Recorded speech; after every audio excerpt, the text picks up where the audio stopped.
Assalamualaikum. Waalaikumsalam. Apa kabarnya hari ini? Alhamdulillah, luar biasa. Allahu Akbar. Selamat siang. Siap, Ibu. Sehat-sehat kan hari ini? Alhamdulillah sehat. Ibu lihat-lihat ini kelasnya kok kayaknya kotor banget ya. Coba kalian berdiri dulu, bersihin sampah-sampah yang ada di bawah kalian. Kayak nanti kita pembelajaran bisa nyaman gitu. Buang di bawah sampah kan?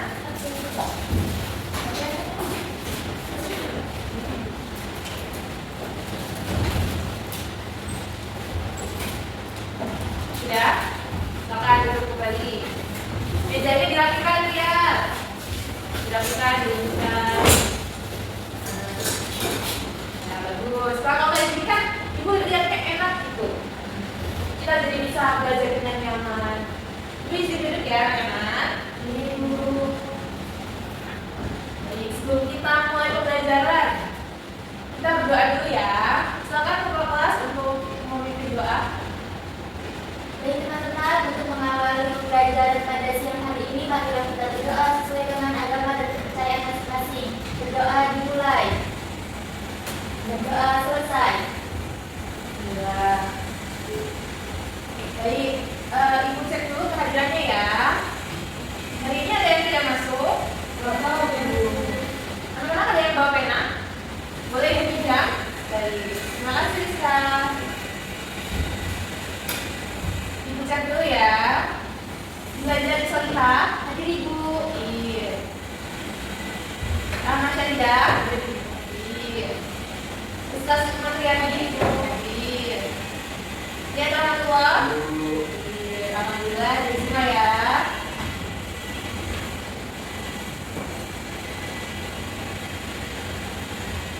Baik. Sebelum memulai pembelajaran, ibu ingin tanya nih ke kalian. Adakah yang masih ingat materi minggu lalu kita membahas tentang apa? Ibu. Silakan Rana. Tentang ekspresi. Ekspresi, betul. Apa yang kamu pelajari dari ekspresi? Tentang unsurnya Bu ada dua. Ada Unsur unsur intrinsik sama ekspresi. intrinsik dan eksplisit, bagus. Berarti kamu masih mengingat apa yang dipelajari minggu lalu ya? Nah, teman-teman yang lain nih, masih ada yang ingat tidak? Unsur intrinsik itu ada apa saja? Saya Bu. Silakan Mila. Ada tema, ada majas atau gaya bahasa, diksi, rima, Ibu. Betul, ada banyak ya teman-teman. Nah, kalau yang ekstrinsik nih, ada yang menyebutkan? Ada yang mau menyebutkan? Oke Bu. Silakan Rizka. Jadi dalam unsur ekspresi puisi itu terdapat ada beberapa aspek Ibu, seperti aspek histori, aspek psikologis, aspek filsafat, kemudian juga ada aspek religius Bu. Betul. Nah, jadi itu ya yang tadi sudah kalian sebutkan masuk ke dalam unsur-unsur puisi, baik itu intrinsik dan ekstrinsik.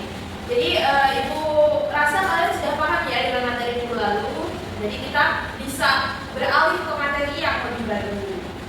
Tapi sebelum itu ibu sampaikan bahwa nanti saat kalian melakukan pembelajaran, ibu harap kalian benar-benar memperhatikan ibu dan kalian bisa memahami apa yang ibu sampaikan. Jadi nanti setelah kalian bisa memahami, kalian bisa menerapkan ke dalam kehidupan sehari-hari, baik itu dalam konteks pembelajaran maupun dalam kehidupan kalian, gitu ya. Nah, selanjutnya ibu akan jelaskan mengenai tahap-tahap yang akan ibu lakukan. Jadi tahapan pembelajaran untuk hari ini adalah pertama-tama kita akan melakukan ibu akan melakukan penjelasan materi dan kalian memperhatikan. Kemudian nanti ibu akan berikan satu soal yang nanti akan kalian jawab ya. Jadi langsung saja masuk ke materinya.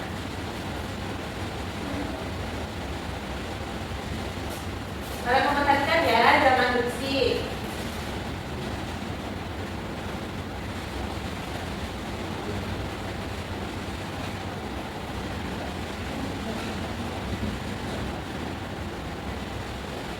Nah, coba kalian perhatikan gambar di depan yang sudah ibu tampilkan. Ini apa biasanya? Debat. Nah, apa sih yang kalian ketahui tentang debat? Ada yang pernah dengar? Debat itu apa? Adu pendapat Ibu. Betul. Jadi debat itu kurang lebih adu pendapat ya. Bisa tolong HP-nya jangan dimainkan ya nak. Ini sedang pembelajaran.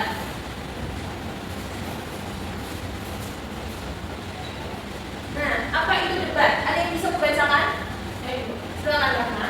Debat itu merupakan pembahasan dan pertukaran pendapat mengenai suatu hal dengan saling memberi alasan untuk mempertahankan pendapat masing-masing. Betul. Jadi ketika kita berdebat, itu kita membahas atau menukar pendapat kita dengan orang lain. Mengajukan pendapat kita ketika ada suatu topik, kita akan menjadi pihak yang mana nih? Pihak yang setuju atau tidak setuju. Itu yang menjadi suatu perdebatan. Selanjutnya ada menentukan masalah.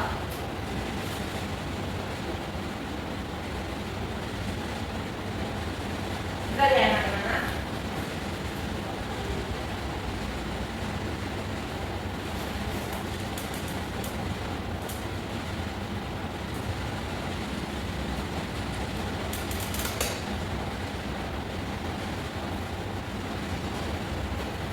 Nah, dalam menentukan masalah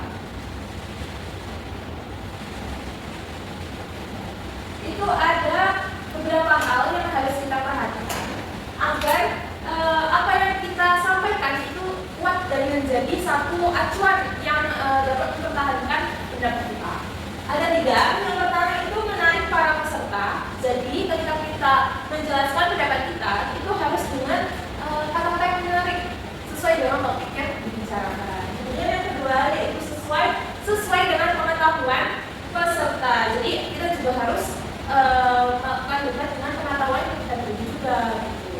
Nah kemudian yang ketiga itu memiliki kejelasan. Jadi ketika kita menyampaikan pendapat kita, itu juga harus jelas. Ya, jangan ngobrol ya. Perhatikan ibu ya, supaya nanti kalian tidak salah paham dengan materi yang ibu sampaikan. Selanjutnya ada struktur debat. Kalian ada yang tahu debat itu ada 2? Debat itu ada 2. Oke, ada pihak yang 1 dan pihak 2. Kira-kira ketika kita melakukan debat itu ada pihak apa nih? Ada yang pro, ada yang kontra. Betul sekali, ada yang pro dan ada yang kontra. Nah, yang pro ini kita berarti setuju dengan pendapat dengan satu topik, dan kemudian yang kontra kita itu tidak setuju dengan topik tersebut. Kemudian ibu jelaskan. Pertama, di struktur debat itu ada pengenalan isu. Nah, pengenalan isu atau masalah itu yang baik untuk bahan debat adalah yang menyangkut kepentingan banyak pihak. Jadi ketika kita menyampaikan pendapat itu juga harus mencakup banyak hal supaya nanti banyak disetujui oleh orang lain. Yang kedua, rangkaian argumentasi yang sudah ibu sebutkan tadi, ada yang tim setuju dan ada yang tidak setuju. Selanjutnya ada juga penegasan ulang. Ketika kita sudah menyampaikan pendapat kita juga harus menegaskan kembali apa yang sudah kita sampaikan. Penegasan ulang itu berupa pernyataan yang menegaskan kembali pendapat pro atau pendapat kontra, gitu ya. Sampai sini ada yang ingin ditanyakan? Oke, jangan main HP ya. Rahman, coba simpan dulu HP-nya di dalam buku atau di dalam tas. Keluarkan bukunya. Nah, ya, bukunya dikeluarkan ya. Jangan main HP, jangan ribut. Pokoknya perhatikan ibu. Nanti soalnya kalau kalian tidak perhatikan, nanti kalian salah paham dengan materi yang ibu sampaikan. Paham kan? Bagus. Selanjutnya itu ada strategi debat. Nah, ketika kita berdebat itu juga ada strateginya, anak-anak. Yang pertama itu kita berpikir layaknya seorang juri debat. Jadi ketika kita melakukan perdebatan atau menyampaikan pendapat kita, itu kita harus memposisikan diri kita itu selayaknya juri debat. Karena kita itu juga harus melihat bagaimana pendapat orang lain gitu. Nah, yang kedua itu selalu berpikir komparatif. Nah, yang ketiga, yang tadi yang kedua ya, yang ketiga bertindaklah layaknya seorang pemenang. Jadi kita harus memposisikan diri kita sebagai orang yang unggul gitu ya. Yang keempat, jangan terlena dengan argumen sendiri. Paham? Nah, yang kelima, bekerja itu sebagai tim. Ketika kita berdebat menggunakan tim, itu harus bekerja sama, tidak boleh hanya sendiri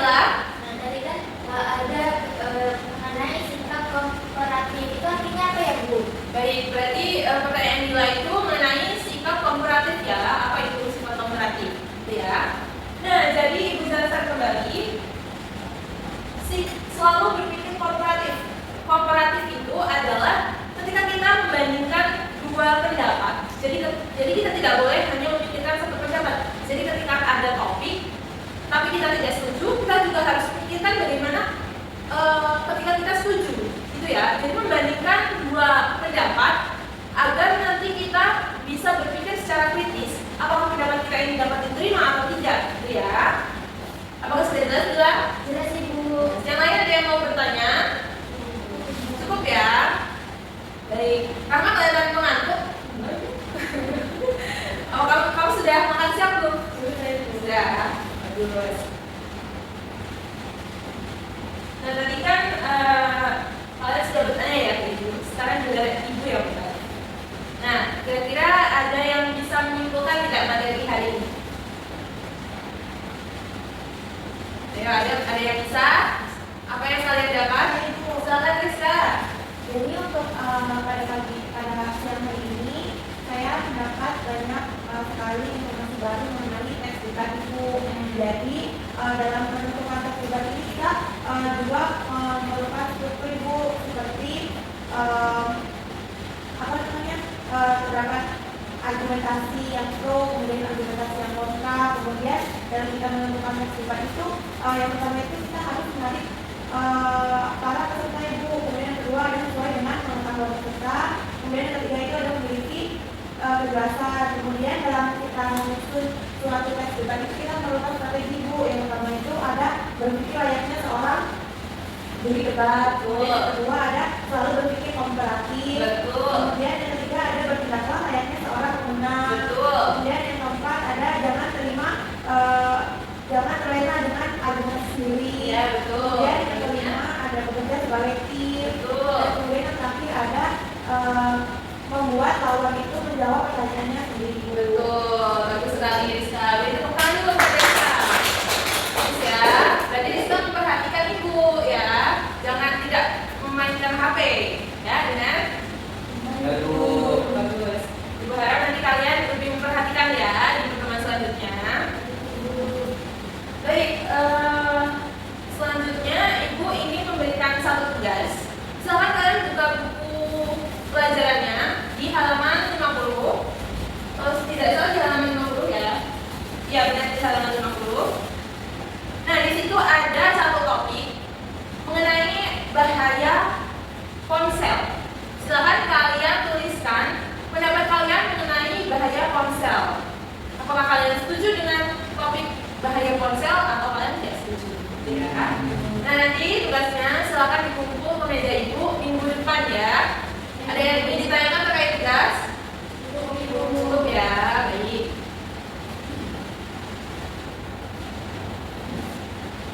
Baik, mungkin itu saja yang dapat Ibu sampaikan ya anak-anak.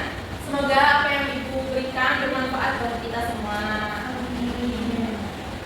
Nah, baik, mungkin ketua kelas bisa memimpin doa, kan? Baik Ibu, untuk menutup pembelajaran pada siang hari ini, mari kita berdoa sesuai dengan agama dan kepercayaan masing-masing. Berdoa dimulai. Berdoa selesai. Terima kasih ketua kelas. Berharap kalian bisa mengerti materi yang Ibu berikan kepada kalian hari ini ya. Dan kalau belajar itu jangan main HP.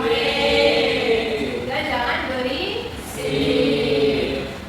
Paham kan? Karena kalian itu sudah besar ya, sudah SMA. Berharap kalian bisa belajar dari hari ini dan kemudian nanti di pertemuan selanjutnya bisa lebih tekun lagi. Baik, Ibu pergi dulu ya. Wassalamualaikum warahmatullahi wabarakatuh. Waalaikumsalam warahmatullahi wabarakatuh. Terima kasih Ibu. Sama-sama anak-anak. Hati-hati ya kalau nanti pulang. Jangan terus. Baik Ibu. Assalamualaikum warahmatullahi wabarakatuh. Perkenalkan, nama saya Dila Biladi Solihah dengan MPM akhir 67. Di sini saya akan menjadi observer lisan mengenai calon guru Alifia Desi Nuraini dengan MPM akhir 75. Mengenai keterampilan dasar mengajar mengelola kelas.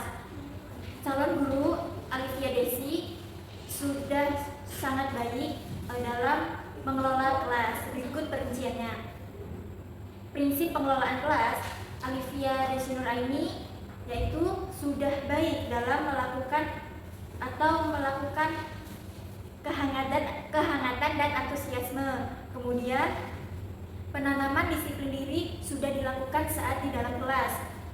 Untuk penataan ruang kelas, calon guru sudah baik dalam mengerjakan pengelolaan ruang kelas, menata atau membersihkan ruang kelas sebelum melaksanakan pembelajarannya, memiliki sikap tanggap, perhatian, dan keterlibatan yang cukup baik. Kemudian ada beberapa hal yang kurang, yaitu tidak mengamati perubahan tingkah laku pada individu peserta didik dan tidak menimbulkan atau memecahkan tingkah laku yang terdapat masalah. Kemudian nanti dikata aja ya, bentar. Kemudian calon guru juga sudah melakukan respon saat diskusi dengan cukup baik, kemudian memberikan komentar, memberikan penguatan, dan memperhatikan atau memberikan waktu kepada peserta didik untuk berpikir sejenak.